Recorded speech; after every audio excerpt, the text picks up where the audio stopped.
अभी उनको तकनीकी ऑब्जेक्शन है तो ही वो ले सकते हैं। एक बार बिल पुरस्तापित होने के बाद ही बिल के मेरिट्स पर सदन के सदस्य बोल सकते हैं। अभी ये सदन इस स्टेज पर है कि बिल को पुरस्तापित करना या ना करना। तो बिल को पुरस्तापित करने के लिए टेक्निकल ऑब्जेक्शन ही रूल 72 में वो ले सकते हैं।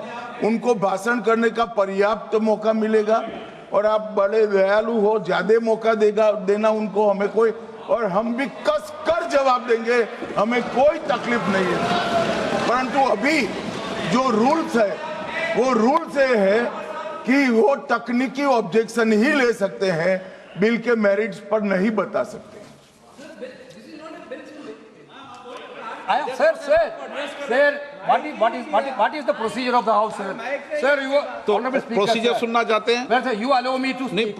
नहीं, You allow me to speak. Allow कर दिया Minister can reply final. इनका Minister माननीय can गृह मंत्री reply. जी का बिल इसलिए मैंने मौका दिया उनको। Why Amit Shah ji interfering minute? He can reply, sir. What is there, sir? No, You no. can reply. You can reply. Sir, my point is very clear. Sir, this bill. चालू है, mic चालू है। आपका ही बंद होता है, इनका बंद नहीं होता। Mike is not watching. Mike चालू है। ये जो तीनों ही के तीनों बिल आए हैं, संविधान संशोधन बिल, परसीमन बिल, संघराज्य बिल, तीनों ही बिलों का पुरजोर विरोध करता हूं सभापति जी, और संवैधानिक आधार पर करता हूं। देश के संविधान में हम संसद को पावर इस बात की दी गई है कि संविधान की सुरक्षा करें, सुरक्षा करें। लेकिन सभापति जी आज एक ऐसे बिल आए हैं कि हम लोग संविधान को ही तोड़ना, मरोड़ना, फोड़ना चाह रहे हैं, और इसका हम समाजवादी पार्टी के लोग पुरजोर विरोध करते हैं। सभापति जी, विरोध के आधार हैं। सभापति जी, जिस तरह से डिलिमिटेशन को जनगणना से पृथक किया जा रहा है, ये मैं समझता हूं संविधान की भावनाओं के पूरी की तरह से विरोध में है। जिस तरह से महिला बिल के नाम पर महिला बिल की चाशनी, अध्यक्ष जी एक मिनट तो देना पड़ेगा अध्यक्ष जी, नहीं देंगे, दीजिए। ऐसे नहीं चलेगा। महिला बिल की चाशनी के नाम पर जो हाल कश्मीर का हुआ है, आसाम का हुआ है, वही हाल पूरे देश के करने का जो प्रयास है, हम संपूर्ण विपक्ष की ओर से इसका हम पुरजोर विरोध करेंगे। सभापति जी एक आधी बात, और इस बिल के अंदर जब तक पिछड़े वर्ग की महिलाएं, जब तक मुसलमान भाइयों की महिलाएं नहीं शामिल की जाएंगी, हम समाजवादी लोग इसका साथ नहीं देंगे। और एक बात और स्पष्ट करना चाहता हूं, समाजवादियों से बड़ा महिलाओं का हितैषी इस देश की कोई पार्टी नहीं है। आज भी आपसे ज्यादा प्रतिशत हमारे अंदर महिलाओं की है। इसलिए सभापति जी आपके माध्यम से सरकार से अनुरोध है कि इस बिल को, संविधान संशोधन बिल को, परसीमन बिल को, केंद्र राज्य संशोधन बिल को वापस लिया जाए, और जो 2023 में महिला बिल लागू किया इस सदन ने, उसका अनुपालन किया जाए, देश के अंदर लागू किया जाए। मेरा एक बहुत विनम्रता से एक रिक्वेस्ट है, अभी जैसे हमारा समाजवादी ने कहा कि मुस्लिम महिलाओं का आरक्षण होना चाहिए, ये आज संवैधानिक बात इस तरह का रूल 72 में ना बोले। धर्म के नाम पर यह रिजर्वेशन नहीं हो सकता, संविधान में नहीं है, इस तरह का बात ना करें। आपको जल्दीबाजी क्यों है महिला विधेयक के पक्ष में? हम आप जनगणना क्यों नहीं कराना चाहते? ये अध्यक्ष महोदय, आप सेंसस ये इसलिए नहीं करना चाहते हैं कि जैसे ही जनगणना होगी हम सब लोग जाति गणना मांगेंगे, जाति गणना होगी तो हम आरक्षण मांगेंगे, इसीलिए आप लोग धोखा दे करके आना चाहते हैं। आपको भी पर्याप्त मौका देंगे, सबको पर्याप्त मौका देंगे। माननीय अध्यक्ष जी, अखिलेश जी ने बोला, उसका जवाब दे रहे हो तो हाँ, उसी पे जा रहे हैं, उसी पे बोल रहे हैं।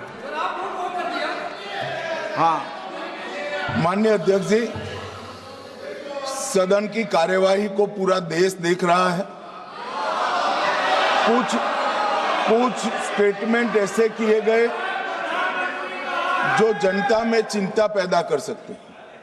अखिलेश जी ने कहा जनगणना क्यों नहीं हो रही है। मैं पूरे सदन के माध्यम से देश की जनता को बताना चाहता हूं, जनगणना का काम शुरू हो चुका है, जारी।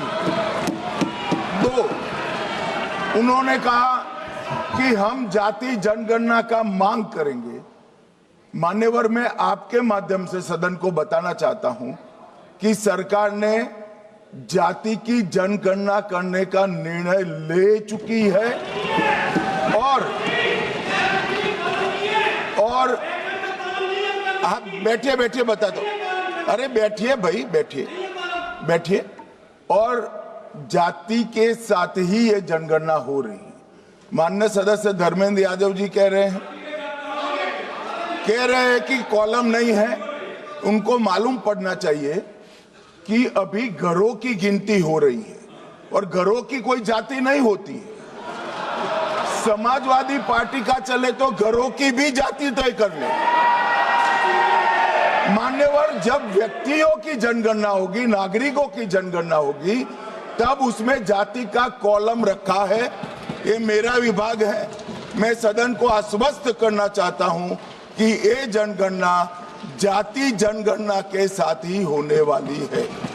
तीसरी बात, इन्होंने ये जो आपने समझाया कि नियम 72 की जो खिड़की है वो हमें लेजिस्लेटिव कॉम्पिटेंसी पर और कॉन्स्टिट्यूशनल कॉम्पिटेंसी पर बोलने की ही इजाजत देती है। वो खिड़की का उपयोग कर धर्मेंद्र यादव जी ने एकदम गैर संवैधानिक बात करी, मुस्लिम महिलाओं को आरक्षण की। मान्यवर, हमारा संविधान किसी भी प्रकार के धर्म के आधार पर आरक्षण की कतई मंजूरी नहीं देगा।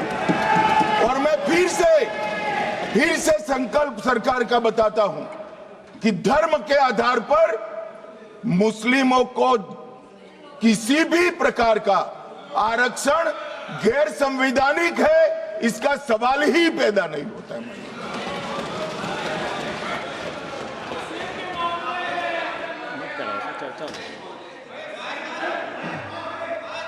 अध्यक्ष महोदय, अनडेमोक्रेटिक बात माननीय मंत्री जी ने कही। हो सकता है उन्होंने धर्म की बात कही हो, लेकिन पूरा देश आदि आबादी को आरक्षण चाहता है। अध्यक्ष महोदय, मैं माननीय मंत्री जी से जानना चाहता हूं, क्या मुस्लिम महिला आदि आबादी में नहीं आती हैं? नहीं होनी ना देंगे। समाजवादी पार्टी सारी टिकटें मुस्लिम महिलाओं को दे दे, हमें कहां आपत्ति है? हमें कोई आपत्ति नहीं है। हो गया, आप बोल लिए।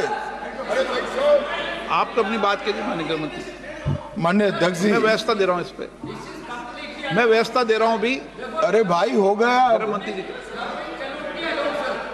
मैं व्यवस्था दे रहा हूं इस पे भी। माननीय अध्यक्ष जी, माननीय सदस्य वेणुगोपाल जी ने एक प्रकार से दो मुद्दे उठाए। एक मुद्दा टेक्निकल है कि जो संविधान संशोधन होता है इसमें गण की आपूर्ति अलग होती है और जो कानून होता है उसमें गण की आपूर्ति अलग होती है। सदन के बहुमत के जो रूल्स है, जो नियम बने हैं, वो अलग अलग हैं।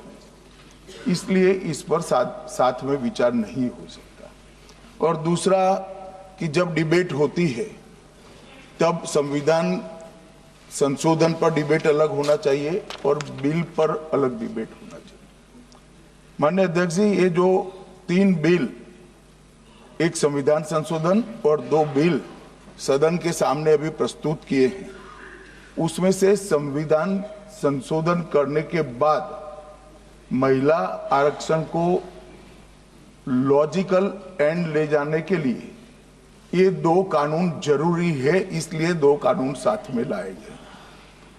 एक प्रकार से संविधान संशोधन होने के बाद जो जरूरियात उत्पन्न होती है उसी में से ये 2 कानून लाने का सोचा गया है।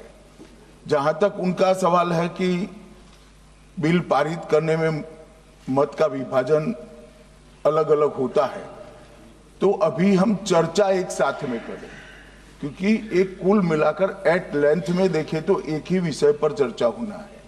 जब आप बिल पारित करोगे तो स्वाभाविक रूप से तीनों संविधान संशोधन में अलग डिवीजन होगा और बिलों की डिवीजन की जरूरत पड़ी तो भी वो अलग होगा। तो इसमें किसी भी प्रकार के औचित्य का भंग नहीं है। और कई बार ऐसा हो चुका है, कई बार ऐसा हो चुका है। जैसे नारी शक्ति वंदन अधिनियम में भी ये तीनों बिल एक साथ ही आए थे और इसी सदन ने उनकी सहमति से पास किया, मगर आज सुबह वो विरोध करने का तय कर आए मीटिंग में, इसलिए हर चीज में विरोध ही किए जा रहे हैं।